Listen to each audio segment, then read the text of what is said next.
Seguridad sa pagkain o food security. Ito ang una sa 8-point socio-economic agenda ng national government. Ito rin ang batayan ng pamahalaang panlalawigan ng Palawan sa pamumuno ni Governor Dennis Socrates sa pagsusulong ng maginhawa, matatag at panatag na buhay ng mga Palawenyo.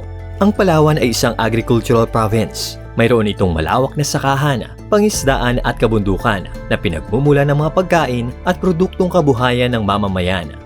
Ang pagkain ay isa sa mga basihan ng kaunlaran ng isang bansa. Ito ay mahalagang batayan sa kakayahan ng isang komunidad na matugunan ang mga pangangailangan at pag-unlad ng mamamayan. Nagbibigay ito ng trabaho, pinapagana at pinakikilos nito ang sambayanan at sinusuportahan ang pampublikong kalusugan.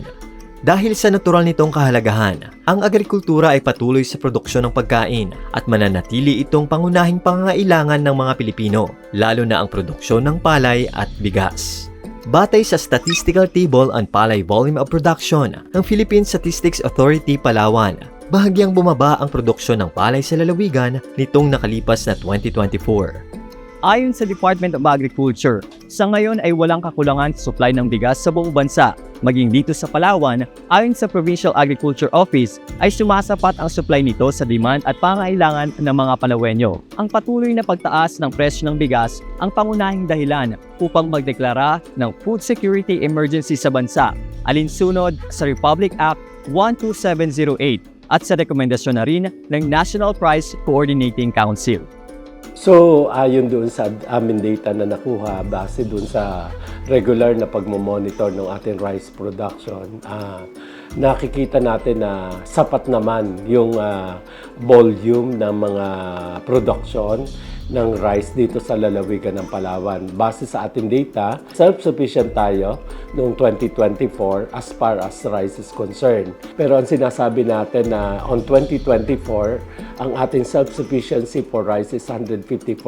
Ibig sabihin, may surplus tayo doon sa mga na-harvest ng ating mga magsasaka. At saka yung pinagbabasihan dito ay yung volume ng mga rice na nandito sa lalawigan ng Palawan.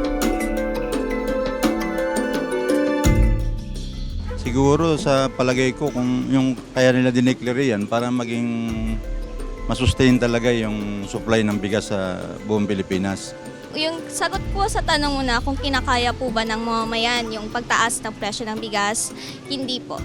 Kumbaga, hapit na po yun sa bulsa nila eh. Hindi na po nila alam kung saan nila kukunin. At kami po as kabataan, maswerte kami kasi meron kaming parents na magpo-provide for us. How about naman po yung mga independent workers, ganon, independent students. So yun po. Bagaman ang kanin ang pangunahing pagkain nating mga Pilipino, ang seguridad sa pagkain ay hindi lamang nakadepende rito dahil kaakibat nito ang nutrisyon mula sa mga gulay, prutas, isda, karne at iba pang dairy products. Ang pagbabago ng panahon o climate change ay malaking banta sa produksyon ng mga agricultural products sa bansa. Upang mapalakas at maparami ang supply ng mga local produce sa lalawigan, ang Provincial Agriculture Office ay patuloy sa pagsasagawa ng iba't ibang programa at proyekto sa pagsusulong nito. Nariyan ang pagsuporta sa kadiwa ng Pangulo, kung saan mabibili ang mga agricultural products sa mas murang halaga. Gayon din ang Off-Season Vegetable Production Program, agricultural inputs o pagkakaloob ng mga kagamitang pangsakahan at pangisdaan. Isa sa mga mahalagang programa ng tanggapan ay ang Sinag sa Balay sa OMA. Itong Sinag sa Balay sa OMA, isa na acronym niya ng Sustainable Innovative Agriculture. And we started this project na ito since 2020.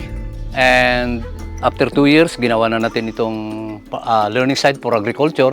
Tumatanggap tayo ng mga UGTs, mga students from different schools throughout Palawan. And tinuturuan natin sila ng lahat ng technology in as far as agriculture is concerned. Then, particular sa vegetables, ang Sinag po is partner ng Kadiwa. So, tayo po ang nagde-deliver ng gulay sa Kadiwa. Actually, kung sa ano po sir, this is the first government-owned farm school and learning site.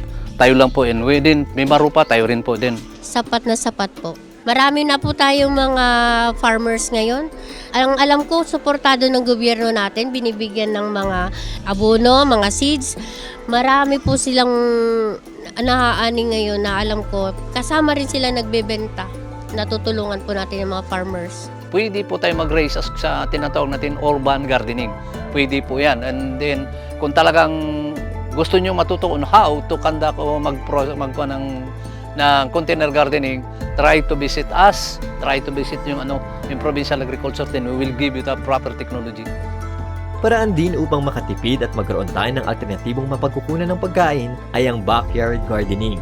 Sa tulong ng mga pagsasanay gaya ng itinuturo sa sinag at sa sarili nating pagsisikap ay masisigurong mayroon tayong pagkain na maihahain sa mesa. Iba't ibang paraan ang ginagawa ng ating gobyerno upang malabanan ang kagutuman at matugunan ang mga problemang kinakaharap sa seguridad sa pagkain. At tayo naman bilang mamamayan ay kailangang makibahagi sa paggawa ng solusyon at aksyon para sa pagsusulong ng zero hunger at food security sa ating bayan.